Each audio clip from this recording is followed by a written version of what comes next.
Sorry, folks, I've got a mint in my throat. Hello and welcome to the whole list of people here tonight. Oh, this is so exciting. I had a lovely message on Facebook today from Lorraine, who said that it was like me doing the show. She sat down. It was like sitting down across the table, just sharing a cuppa, and that made me so happy because that's what I'd like it to be like, just like we're talking, just friends talking across the table. I know Maureen and Pamela and quite a few of you have done that with me over the years. We've sat down and we just drink, drink. That's the way we get on. And I really hope that the videos that we do and the sessions that we do are that friendly and that kind and that I don't know, just that warm for everybody. Because I have to be honest, I absolutely love, after every show, I go back through and I read the comments and I just get blown away reading them in order because they pop up far too fast for me to keep up with while I'm trying to talk to you. So thank you, Lorraine, for making my day with that beautiful comment. And then thank you to Sharon. Sharon posted that she thought I was a national treasure. I don't know that that's quite right, but that made my day too when I read that. So thank you. The comments really do give us a boost, don't they? Yes, Hannah's nodding. You can't see her. She's over there in the corner, or not in the corner at the end of the table, and she's nodding. So yeah. So hello, Lynette, Diana, Sam, 301 Jules, Eve, Suzanne, Joe, Leonie, Alicia B, Michelle Smith, Kath, Narelle. There's two Narelle Williams. We're going to have to do N1 and N2, like B1 and B2. You don't have to wear blue and white stripes. Christine, Maureen, Margarita. Have I missed anyone? Nope. Rosalie and Julian Rod. Wow, we're all here. Good thing I've got a big kitchen and heaps of mugs. So we'll have a cup of tea, cup of coffee, cup of Milo, sit down and have a chat, because I'm going to talk tonight about the 7 secrets to successful saving. Some of you have probably heard me say this over and over and over because I can be a bit like a broken record, but money isn't saved until it's in the bank. Until then, it's just not spent. So when you buy something and it's normally $5 and you want to pay $3 for it, until you put that $2 away, it's just not spent. You haven't saved it. You just haven't spent it. So I want to explain about how saving works, because while to most of us it's not rocket science at all, you just, take money from here and put it in the savings account over there and let it build up until you've reached your goal or whatever.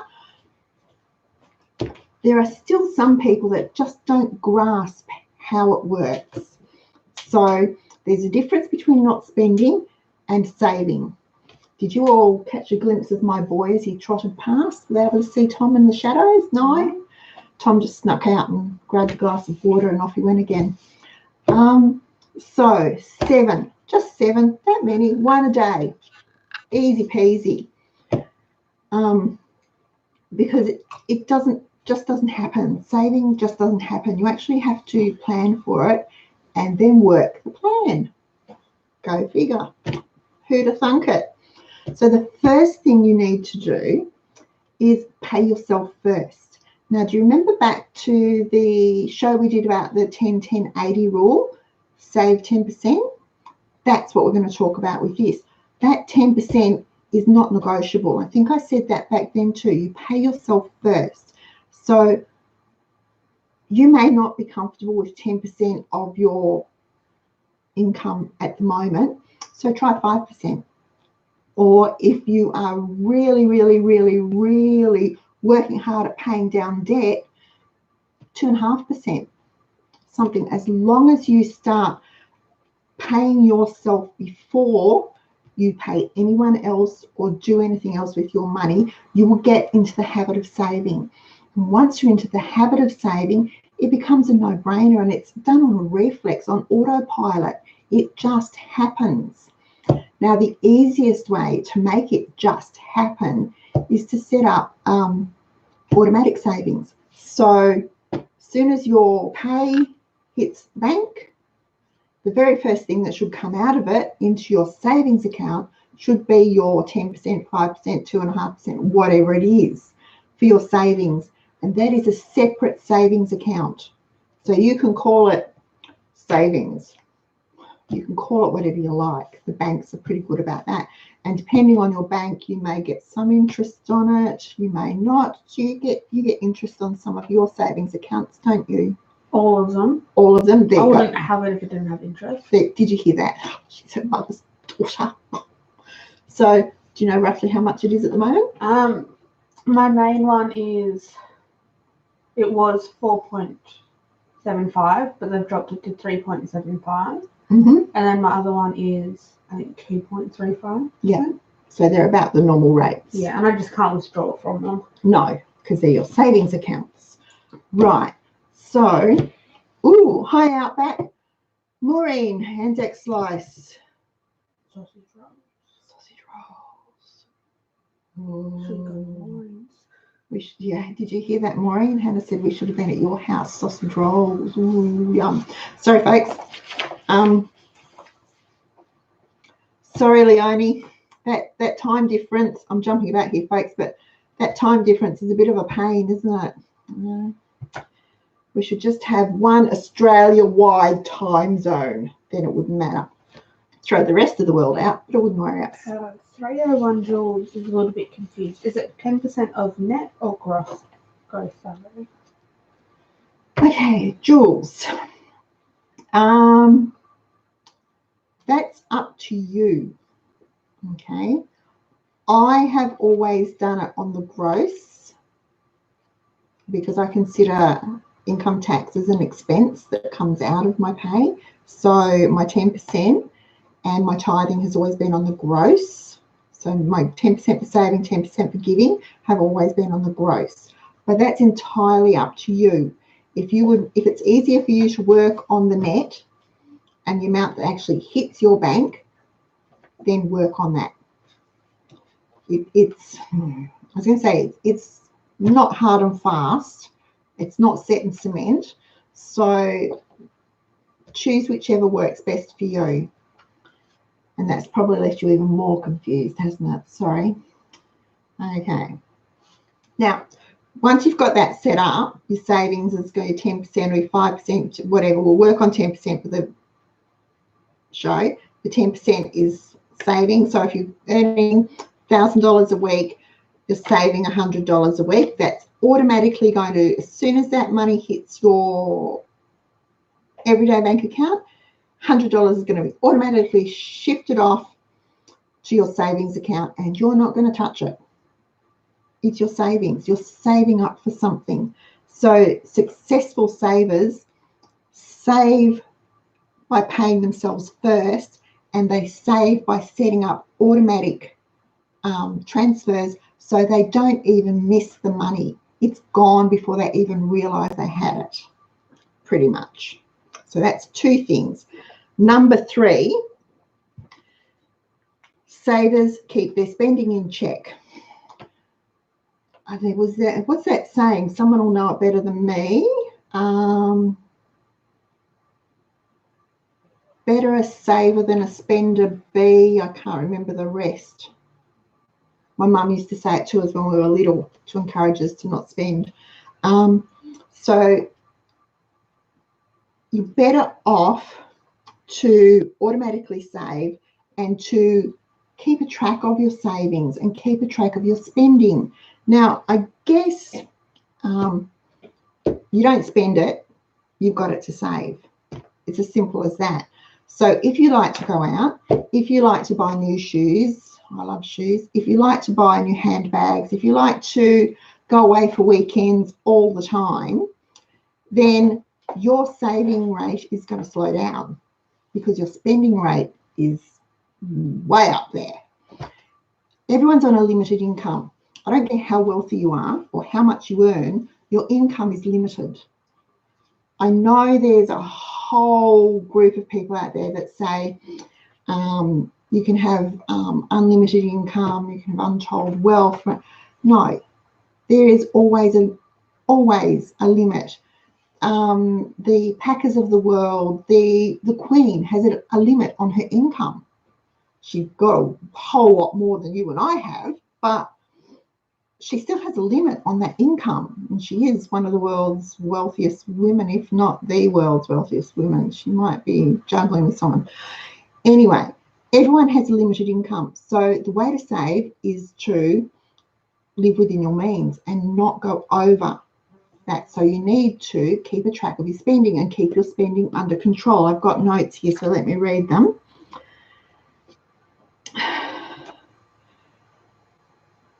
Sit back after the show's finished, sit back and think about what you've spent in the last fortnight or month.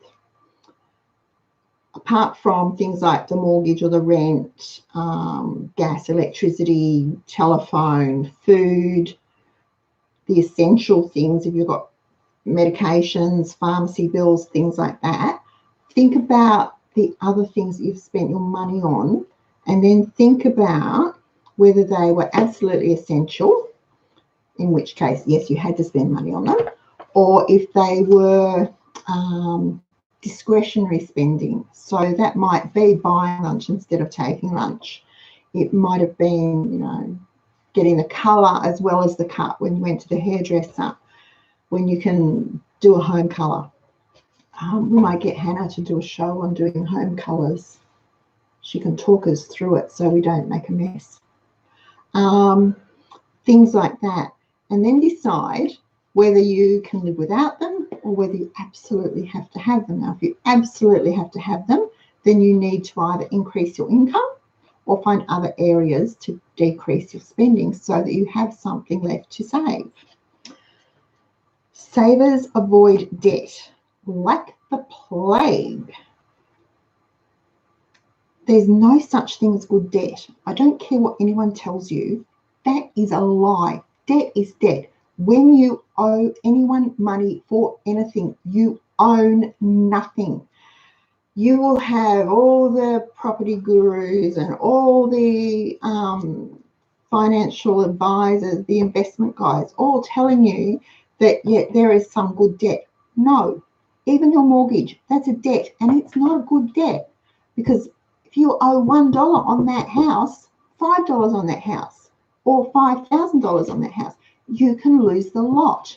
You need to be debt-free. No such thing as good debt, folks. Debt is bad. Any debt is bad. Don't believe it when they tell you there's such a thing as good debt, because when you stop and look at why they're telling you, they're making money off you being in debt. That's why it's good. It's good for them. It's not good for you. And the only debt, I'm going to thump the table here, the only debt you should ever have is your mortgage. Now, there may well be times in your life when you will need to borrow money for something else, but pay it back. Borrow the least amount you absolutely have to.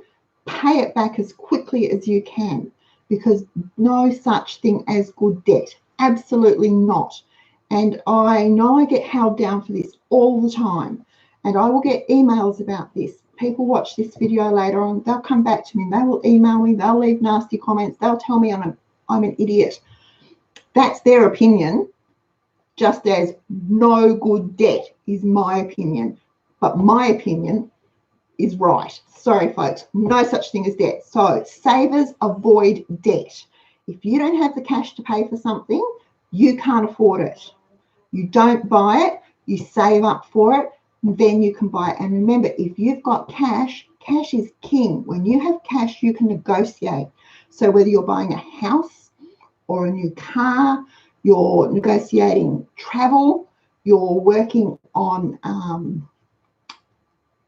white goods for your house, you might be negotiating to get carpet laid or renovations done, whatever. If you have cash, you can haggle and you can work out a better deal. Cash is king. You don't have cash, you can't afford it. Save up for it until you can, or make do with what you've got. Rant over. Savers have goals. Sorry, Maureen. Lynette also wants to know, can a portion of the 10% be Super contributions? Okay, Lynette. Yes, it can be, but just remember when you're paying into super, there are limits as to what you can, how much you can pay in. There are limits on withdrawing and huge penalties for early withdrawal.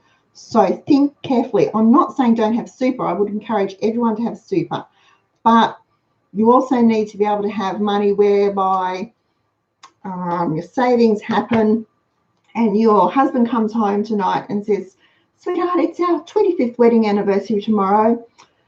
I think we should celebrate. Let's go to Hawaii. And you can go, oh, that would be lovely. Passports are up to date. We've got money in the bank. I'll ring the travel agent in the morning and see what deal we can get. That you want money that you can access immediately. You can't always do that with super. So while paying extra into your super is a really good thing to max out the limits for your contributions, just be really careful and make sure you do not go over them, because the penalties are enormous. And the worst part is, doesn't matter who you talk to, every financial advisor, every accountant, every superannuation specialist will have a different take on it, because the superannuation laws are so complex. I don't think there's a single soul in Australia that can actually understand them all completely. So before you do anything with your super, get some really solid advice. I'm not saying don't do it, and yes, part of your 10% could be that, but get some really good advice about it, because it does come with a whole can of worms that can either be really good and you'll reel in some good fish, or they'll just wriggle out and make you itchy. So that wasn't a very good analogy, but I think you know what I mean. So yeah, your 10%, get some advice first. Emma Jane says her work lets her nominate multiple bank accounts for, oh, they do it beautiful. I can do that, but I like transferring it. Hannah said her work does that too, but she just likes transferring it herself. She's a bit controlling, a bit like her mother too. Okay. Maureen, I'm just about to answer your question. How's that? So Maureen's asking, can the 10% savings be broken up across different savings accounts, i.e. saving for a new car, for renovations, etc., etc., etc.? So they're goals. Good savers have goals. So you're saving for, at the moment, Wayne and I are saving for retirement. Now we have our super, but we're also saving for retirement, because by the time we actually get to retire, or by the time we choose to retire, the world will have changed. I'm thinking cost of living may have gone up just a tad. We'll be older, and so our needs will have changed. And so we want not only our super to live off, but we want a nest egg that's a bit of a buffer. So at the moment, it's pretty much a part of our emergency fund, because we're still working. So we need that emergency fund so that if disaster ever hits us again, we'll be okay. But we also want it to be for our retirement. We're also saving up for another holiday. Not another one. Yep, another one. No, we don't have to take kids with us. It's so cheap when you don't take the kids. Trust me. You wait till they're adults and you can go away on your own, and it is so good. Yeah, so cheap. So cheap. You get to go places you want to go. It's just wonderful. But we're saving for a holiday. We also are looking at property again. So that's a big investment for us. And so we're saving for that too. So we have goals. Savers have goals. It's easier if you have something to aim for. Now we all know, you know, if you're in a race and you can see the end of the line, the finish line's there, you've got something to aim for. So when you're saving, don't just save because Kath tells you to, although you could, but have a reason for it. So it could be for new car, which would be lovely. It could be for a holiday, a family holiday. It could be if you've got little kids or grown-up kids, whatever. It could be going to Disneyland or going to Hawaii. It could be going to London to visit the Queen. It could be for renovations. You might decide that you want every 20 years, you want to completely renovate your house to keep your house up to date and modern. So that means new kitchen, new bathroom, updating the heating and air conditioning, the lighting, painting, carpets, floors, whatever, garden, all that sort of thing. So you've got a goal, you've got something to work for. A lot of people that are good savers use charts and things to track their savings. So they might just rule up, you know, a graph, and they'll have, you know, 100, 200, 300, 500, 1,000, 1,500, 2,000 on this graph, and color it in as they reach each level. It's something that's motivating. If that works for you, go right ahead and do it.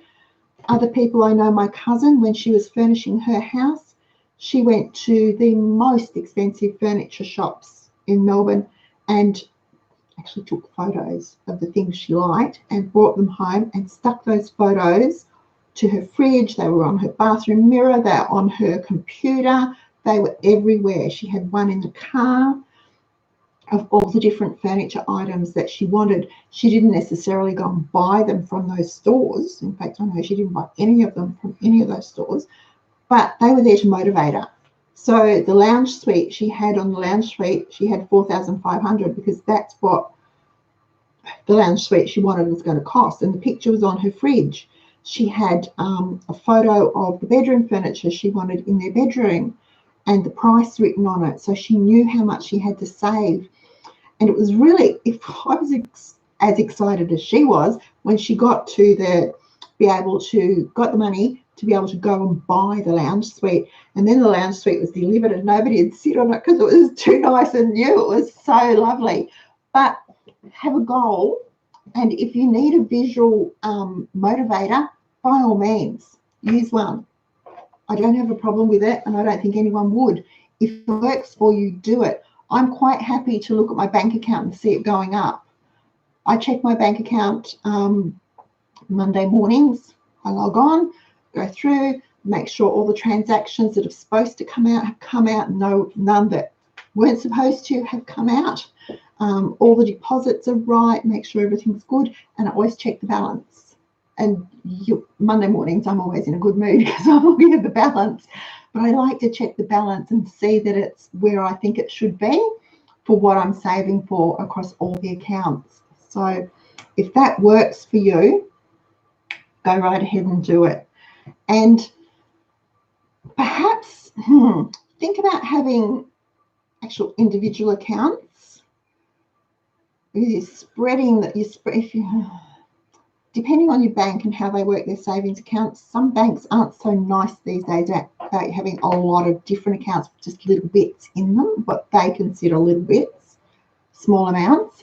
So maybe one or two, and just track the spending so that you know how much is going into it. You can do that in Excel, you can do it in a notebook, you can do it on an app on your phone, work it out like that.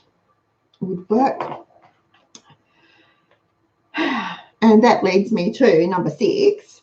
Savers take regular measurements. So really successful savers always know how much is in their bank account. They know how much is going in. They know how much, if any, should be coming out of that savings account.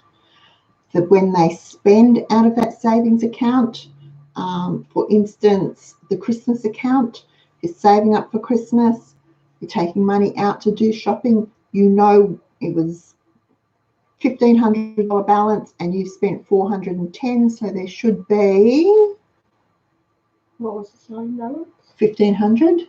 And you spent 410. Yep, 1,090 left in the. They know how much they spend. They keep an eye on the balances, and they know what should be there and what's missing, if anything is missing, if it's not working for them. They stay on top of their income, and they stay on top of their other expenses too, because remember, if your other expenses go up, you have less money to save. So they're always looking for ways to trim their everyday expenses, and it might be petrol costs, or it could be groceries, it could be gas and electricity. I'll talk about that in a few minutes because it reminds me of something. But they know, they stay on top of their budget and their spending plan. They know what should be going out, what should be coming in, and where everything is. Okay. And number 7, the last point, it's been a bit of a number 7, savers are financially responsible generally across the board. They don't make late payments, they don't lose bills, they don't pay excess bank fees because they're too lazy to walk the extra 50 metres to their own ATM. They don't carry debt. They don't overspend just because they can't be bothered. They're financially responsible, so they focus on their finances without making them the main focus of their lives. So we've got 7. They pay themselves first, they save automatically, they keep their spending in check, they avoid debt like the plague, they have goals, they take regular measurements of their finances and their savings so they know where it is and what it's doing, and they're financially responsible. So all those 7 things together make for a really successful saving experience. Because I know, I hear it all the time. I get the emails every day, I can't save money. I don't know how to save money. There's no room in my budget to save money. You don't know how hard it is. Trust me, I do. That one really gets thumped the desk. Yes, I do know how hard it is. So you can save money. You just need to create your plan and then work your plan. Remember I said at the beginning, saving doesn't happen automatically. You need to plan it and then work the plan. As everything else in your life, you need to plan it and work the plan. If you sit back and think it's just going to happen, the universe is just going to all of a sudden dump thousands of dollars into your bank account, and you'll go, oh my, I've got savings. It's not going to happen, folks. It just won't happen. You need to do it. You need to get off your patootie and start actively saving. And as I said, may not be 10% of your income right now. It might only be 5% or 2.5%. It might just be $5 a week. If that's all you've got to spare at the moment, that's all you're going to save. But you're going to do it, and you're going to follow the steps. You'll set it up to be automatic. You'll keep a track of your spending so that you know you've got that $5 every week to go into your savings account.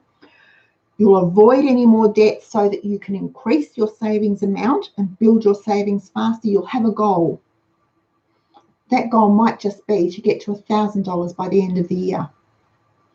If that's your goal, you need to sit down. We're at week 18, so you've got 36? I don't know, a few weeks, 18, 32, 34 weeks left. I think it's a 53 weeks here though. Doesn't matter. Before the end of the year. So divide the 1,000 by that. How much? It's roughly $31 or something, $33 a week you need to save to have $1,000 by the end of the year. If that's your goal, go for it. But make the plan and then actively work that plan. You can't just talk about it and think about it and write about it. You actually have to do it. So Get up off your patootie and do it. Okay. The 10% pay is yours. Yes, that's the 10 in the 10-10-80 rule. We save 10%, give 10%, live off the 80%. So that 10% is your savings. Okay.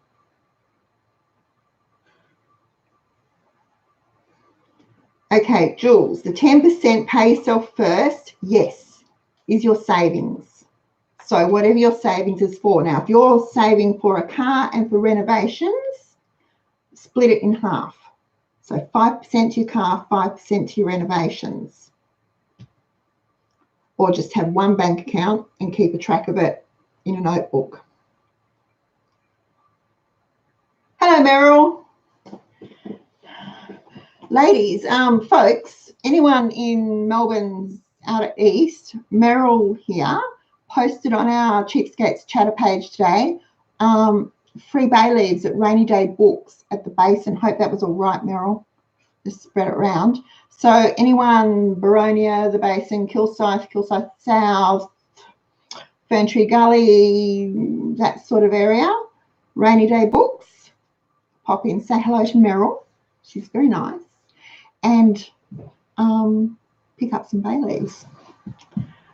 Because bay leaves are brilliant in your pantry for keeping pantry moths at bay. You can dry them, you can use them in a bouquet garni, you can pop them into a soup or a stew or a casserole to flavour, pasta sauce, really nice with a bit of bay in it. So that sort of thing, yep. Okay, now, all right. So have I totally confused everyone? Yes, Hannah's saying yes, I have. There's only 7 things you have to do to be a successful saver. Pay yourself first, make that payment automatic, track your spending so that you've got more to save, avoid debt so you've got more to save, have a goal so that you know what you're saving for and you've got motivation, keep a track of it regularly so that you know it's increasing, and be financially responsible overall. 7 simple things. Easy. Anyone can do that. What's your thoughts on a term deposit savings account? What are my thoughts on a term deposit savings account? Sometimes they're really good. They can work really well for you if you have a set amount of money that you know you're not going to need, and the interest rate is usually slightly better on a term deposit. You can also just roll it over so that you put it in for 3 months or 6 months or whatever, get the interest, roll it over and keep doing that. It works. It depends what you want that money for, because with a term deposit, you can get to it, but you lose all your interest for early withdrawal. So just be aware of that. But if you've got money that you are quite happy to forget about until you've reached whatever goal it is that you want it to be, then term deposits can work well. Do your research. Make sure they're with reputable financial institutions. We don't want to do any dodgy brothers banking or investing. That just is wrong on so many counts. But otherwise, they work really well. Okay. Yeah.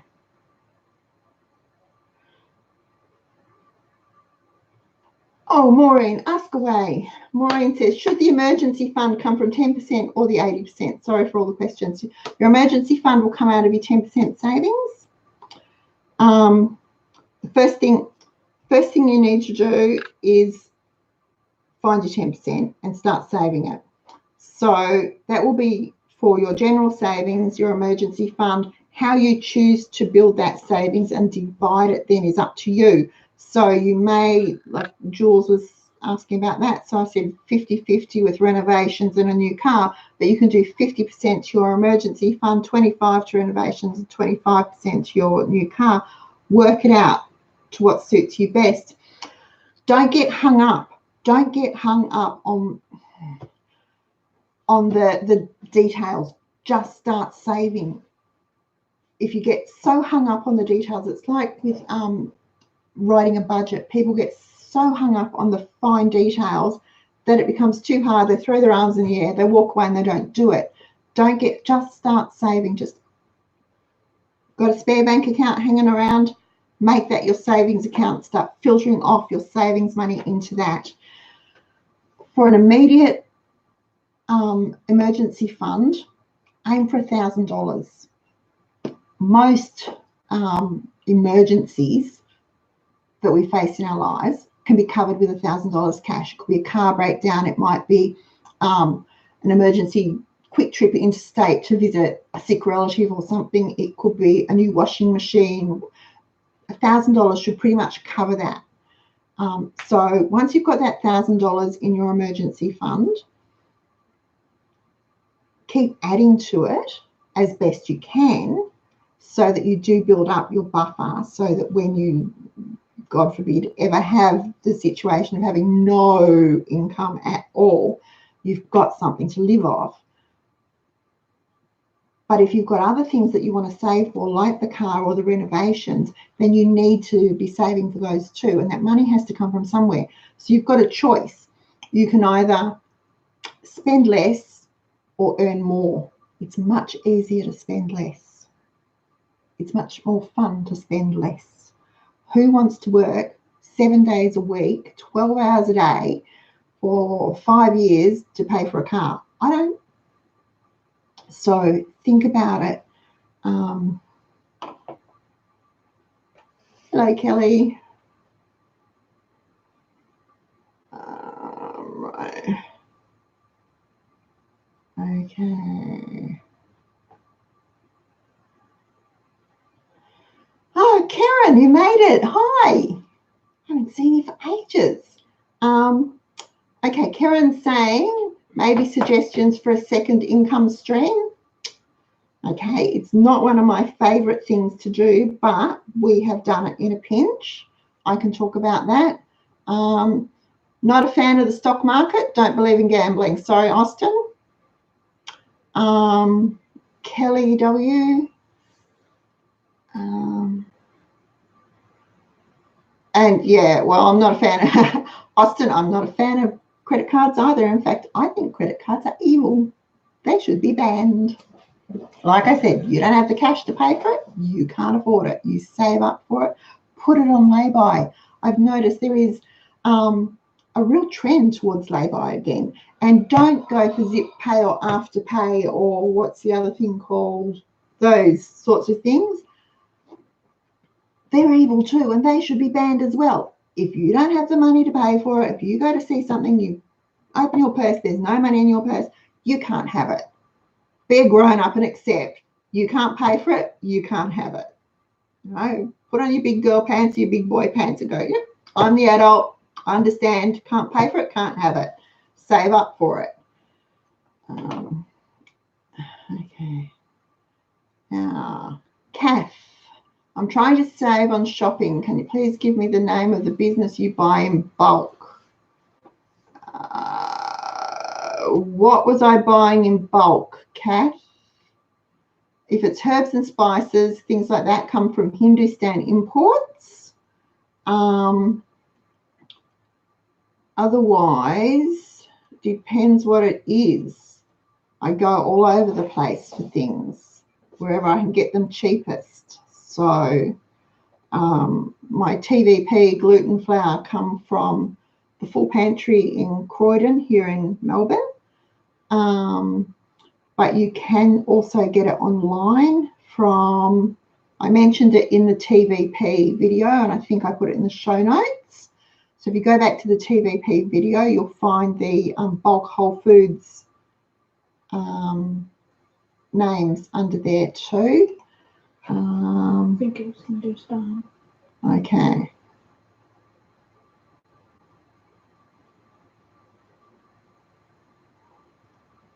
Okay, Emma Jane. Emma Jane was talking about the fuel apps. So there's There's the 7-Eleven one. The 7-Eleven one, yes. There's the, is it Motormouth? I think so. I know Cold Express have an app, but I don't know if they do the fuel prices. Type in fuel price watch into Mr. Google and your state, because they're different for every state. Go figure, and see what comes up. You'll also find that there might be some that just do metropolitan areas, some that just do country areas, and they'll do country by region. There's not one that does the whole of Australia as far as I know for fuel. But yeah, the 7-Eleven one isn't too bad. So that locks in the price. Yeah, because that actually locks in the lowest price for you. So that works. Thank you, Leonie. Petrol Spy, that's one I haven't heard of, Karen. Thank you. Hindustan, okay, CAF. Sorry, folks, I'm jumping around a bit here. CAF, Hindustan Imports, and it's HINDUSTAN Imports, and they're in Greens Road, Dandenong South. They do have a website. You can order online, and delivery isn't that expensive. It's sort of a flat rate, so it wasn't too bad for interstate or country deliveries. Yeah. Lisa wants to know where the best place. Okay, Lisa, where is the best place to get eucalyptus oil? Now, someone else asked me this question earlier this week. The cheapest I have been able to get it was from Bozistos online and in the 4-litre jug, and it on sale, and it worked out to $22. I think, did Maureen buy some that time? Around $22 or $23 a litre. So a litre, it was, yeah, and it was quite cheap for pure eucalyptus oil. Other than that, the next cheapest place I found it is Aldi, but Aldi don't always have the eucalyptus oil. It is a regular stock item, and you'll find it with the toiletries, like the towards the medicine end with the Panadols or whatever they call it, paracetamols and things like that. And they have tea tree oil and eucalyptus oil. So Aldi was the next cheapest place I could find it. But thank you, Maureen. Yeah, but the Bozistos in the 4-litre thing is around $160, I think, regular price. But they quite often have really good sales, which will be 25 or 30 or 40% off. And that's when I go a bit crazy and buy a great big one. Now, last time I bought the big one, we shared it between 3 or 4 of us to split the cost, because when you spend that much money too with Bozistos, there's no postage and handling, so it was free delivery as well. So that was a bit of a bonus. It worked really well.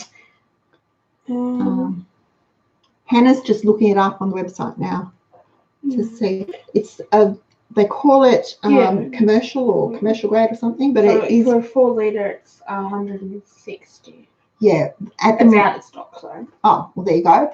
On the Bozistos website at the moment, the 4-litre jug is $160. It's out of stock at the moment. They call it commercial grade eucalyptus because it's bulk.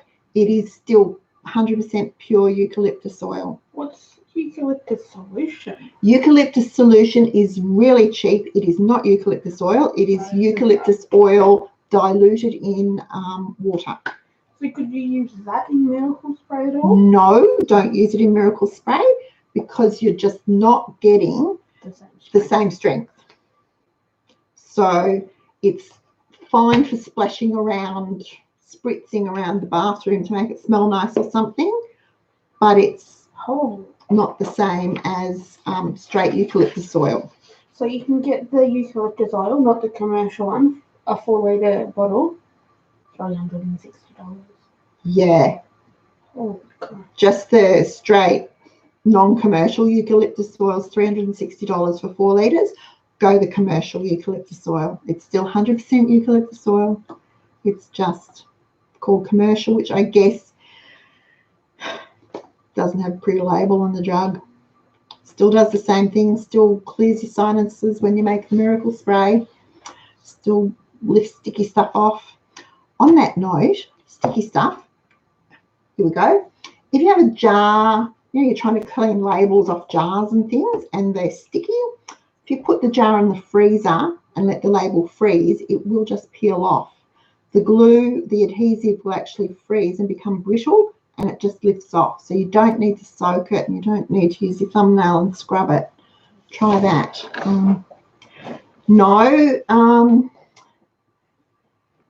Elder eucalyptus oil is 100% pure eucalyptus oil. It's not a solution. No, it is pure eucalyptus oil. Suzanne has biocycle system, so I don't think we can use eucalyptus oil. I wouldn't have a clue. Sorry, Suzanne. Someone else may have if they can't use in the biocycle, they can't use pure eucalyptus oil. I wonder why. Don't know. Anyway, so is there something else that they can use?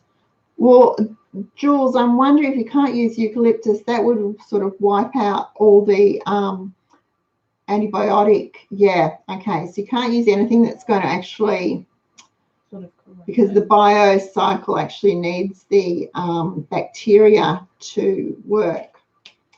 Peppermint? Yeah, maybe. I don't know. You need something that's not going to be antibacterial or antiviral.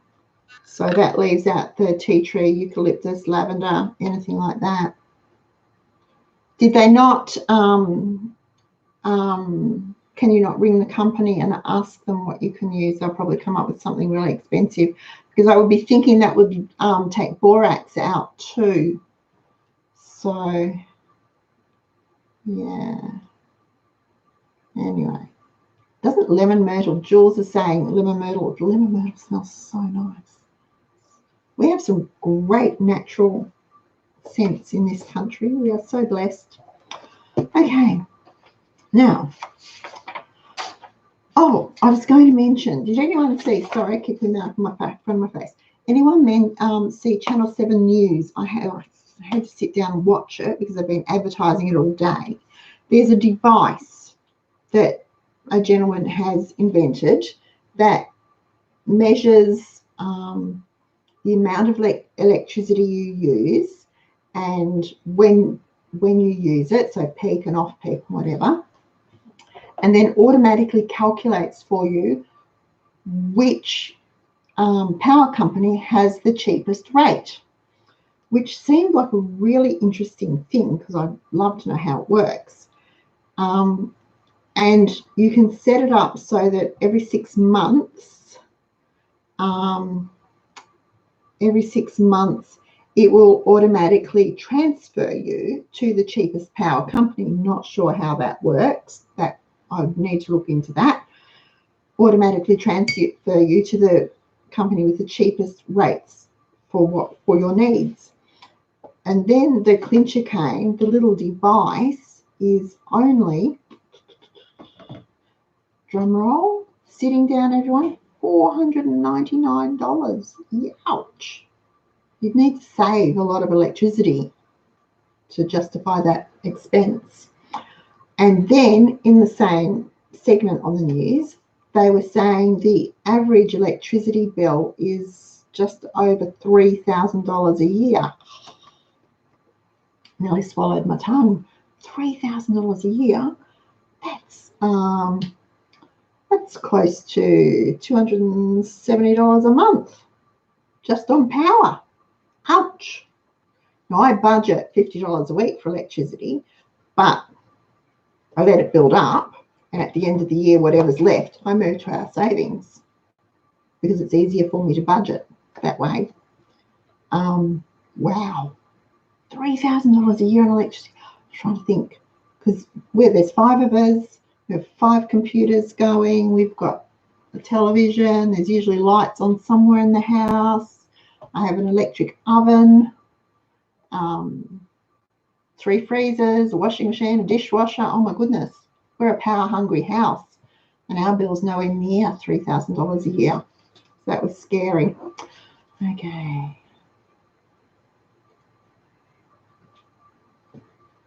Oh, Glennis, can you go solar? Sorry. Glennis is in FNQ, Far North Queensland. Cairns, beautiful spot. Oh, so pretty. And they've got the one power company, so they're sort of locked in. That's a bit of a bummer, isn't it? Can you go solar? I'd be tempted up there. Wind power. Pardon? Wind power. Yeah, solar or wind, depending on where you are in Cairns, because it doesn't get that windy. Solar would be good. And the battery storage is getting cheaper and cheaper and cheaper, because I've been looking into that too. So, yeah, that would be interesting. Never mind. We're all sort of stuck. We're stuck with what we're stuck with. It's how we use it to our advantage that's going to make all the difference in the end. So we just do the best we can with what we've got and never stop trying. Never stop trying. Okay, folks, I thank you to everyone for your well wishes for Mum. She's out of hospital. She's still not doing too well, but she's out of hospital. She's still not eating, and she still can't walk. So she had some x-rays today to see if there was an actual physical problem. Could be a problem with her knees, or that's causing her not to be able to walk. She's having trouble swallowing, so we'll just have to wait and see. Hopefully she'll be better soon. Touch wood. Hannah's knocking on the table. Yeah.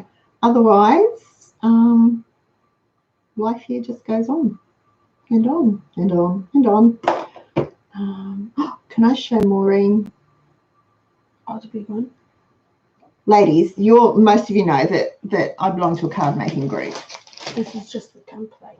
And I love making cards, and I do them, and I just send them some to Mum's nursing home and some to my mother-in-law's nursing home, and they sell them and use the money for treats for the residents, and that's lovely.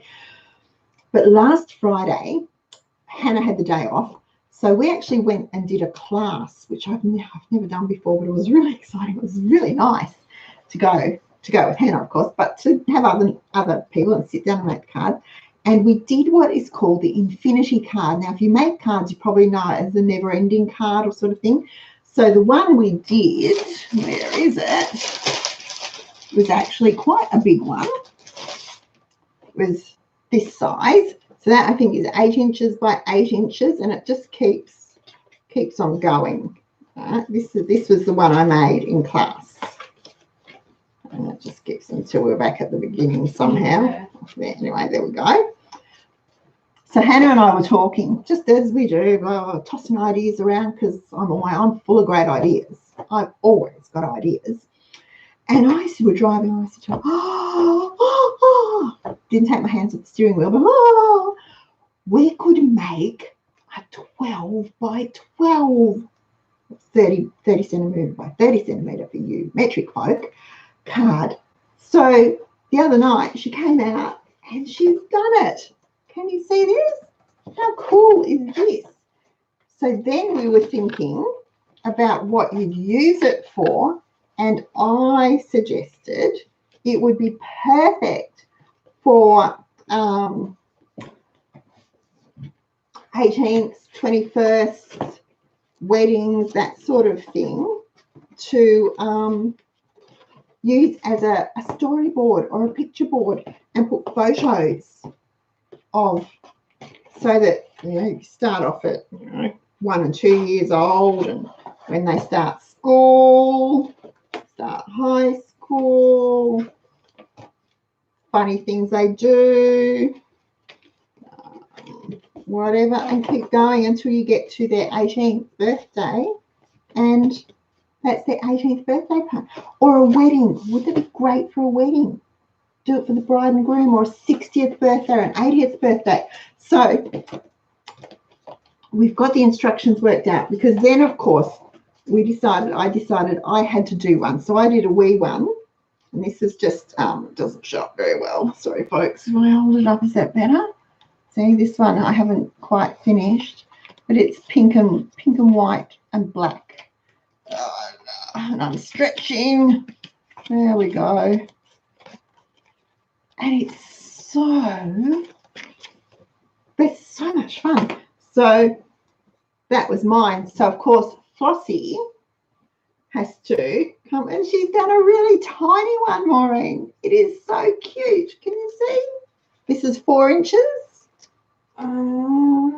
Yeah, it must be 4 inches by 4 inches. And it just goes on. It's called the infinity card because it just goes on forever. It just gets there. It just keeps going. But how cute are they? So I've started to do a step-by-step for anyone that's interested. I will do the video of it and put it up. But I thought, it was so much fun. And I know I had tried to do this card 12 months or so ago and gave up in absolute frustration. It just did my head in. It was too difficult. The pieces, it was the lady that was doing the had the instructions. It was just a nightmare. And I didn't even finish it, actually. It's bundled up and put it away. It's in the UFO pile. But then this class came up. And I thought, you know what? Hannah's got a day off. Let's do something fun. So we went to this class and had fun. Maureen lost hair over it. I went grey. See this? That's the cause of that card. And we made this card. And I thought, it is so easy. You don't need to be particularly clever to make it. The hard part's choosing the papers. The hardest part will be choosing the pretty papers that you put on the front of it. And they don't even have to be anything like, these were just scraps that I had. So you can use wrapping paper. You could use cut up other cards, pretty books, save the really nice junk mail. I know everyone, you all know Joy of Quilting, our Miracle Spray creator. She made the most beautiful set of cards last year, and she used the Aldi special buys catalogs, and she cut the pictures. They were little Japanese dolls, and she cut them out and used them on her cards. Absolutely stunning. So you don't need a lot of, you don't need fancy tools. A ruler, a pair of scissors will do it, and a pencil. Lorraine asked, is it an expensive hobby or not? Oh, Lorraine, look, it can be absolutely expensive, but it doesn't have to be. When I started, the kids were really little, and I had 3 wooden stamps that I had bought from the preschool was doing a fundraising thing, and I bought this little set of stamps from preschool, and that was what I started with. A pair of scissors, a ruler, a pencil, and my stamps. I had a $2 shop stamp pad and started like that. It can be as expensive as you want it to be, but it doesn't have to be. And I think if you're really interested in starting cards and making cards, I would love to do some more videos on them because I really enjoy it. I sit up here the nights I can't sleep, my back might be sore, my feet are sore, I'm having trouble breathing. I sit up here with one light on, 3 o'clock in the morning, quietly making cards because it's relaxing for me. But Kmart sell blank cards. 25 packs for $3. 25 packs, so 25 cards, 25 envelopes for $3. And then all you have to do is decorate them. And as I said, you can use gift wrap, you can use paints, you could use textures, you can use stamps, you can use pretty pictures out of junk mail, old cards, children's colouring books. If you can get the, go to the op shop and find little golden books And we have little golden books, but I wouldn't dare cut them up because they're the ones that I've collected for the kids over here. So now I have to find some. But the pictures in those make beautiful cards. Gorgeous, gorgeous cards. You can look for vintage style images online and use those. It doesn't have to cost much, and really easy to get started. Just do it. There's heaps and heaps on YouTube and all over the place, tutorials for them. So yeah, no, it doesn't have to be expensive. Meryl's saying Tio's discounts in Bayswater has great stuff. Yes, he does. Oh, it's like an Aladdin's cave. You go to Tio's, it's like an Aladdin's cave of crafting goodness. There's buttons and laces and little wooden embellishments, all sorts of things there. What's on for Thursday night, Margarita? I don't know. Any suggestions? Who needs to know how to make something? Don't know. I haven't really thought that far ahead because I've been a bit sidetracked with Mum and other things going on. So anyone got any suggestions? I might oh no, I know. How about pies? Pies in the pie maker. How's that sound? Pie ideas in the pie maker. I'll show you my pie maker and we'll talk about pie makers because we're coming into winter, which is pie season in our house. Scones. Oh, Leanne, scones. Pies, good pies, yeah. Ooh, scones and pies. Ooh, yum. Not together, but you know, could make the pies. Then we have the scones. The other thing, oh, okay. Now you've, mind is going. Right, so we'll do pies in the pie maker and then we'll do some scones. And while the scones are cooking, I can do single jar marmalade, which can also be single jar jam in the microwave, meaning that I had someone, I can't remember who it was, say they'd really like to make jam, but they don't eat it a lot. And even if they just do a small, a kilo of fruit, they still get 2 or 3 jars. Takes them 3 years to eat it, yada, yada, yada. So we could do single serve jams too. That would be good. Pie makers, look, honestly, we've had our pie maker. I was expecting Hannah when we got our pie maker. So it's older than her and we love it. It goes really well. Looks good. So, sorry? Makes good spaghetti pies. Makes good spaghetti pies, makes great apple pies. All right, pies in the pie maker, ladies and gentlemen, and anyone else?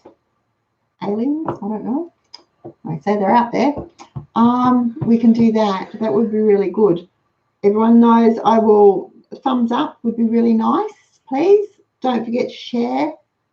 Subscribe to the channel if you haven't already. Going through all of this.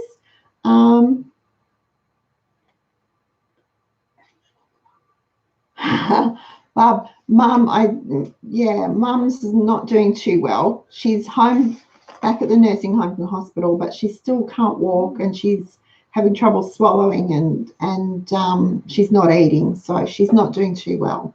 So we're sort of doing a bit of a backwards and forwards, see how she goes. It's a wait and see at the moment. Yeah, thank you. Jess, taco mince pie, yes. Oh, yum. A little bit of cheese on top. So put the pie on, let it melt, and then you've got that cheesy. Yep. So many things. You can do strudels in them. You can do all sorts of things. And you're not restricted to pastry. I will go over this on Thursday night, folks. Okay. Sorry. Right. I'm getting the... Again, I'm going to turn the camera on. She does it one time and I can jump up. If I suddenly jump up and turn it, you'll know why. Right. So pie maker, pies in the pie maker. I'll show you what I use and what I don't use. Don't always use pastry. Heaps of solutions, heaps of solutions, heaps of ideas, and they can all be frozen. So you can batch make them. You don't have to just do 2 or 4. You can batch make them and freeze them. And you can reheat them in the pie maker. Did you know that? Ha. All right. Okay, that'll be Thursday night. Thank you so much for joining us. Remember, successful saving doesn't just happen. You have to have a plan and work the plan. Get those 7 habits down and save away, folks, because remember, savings, when you've got savings, you're safe. Okay, folks, I shall see you on Thursday. Bye.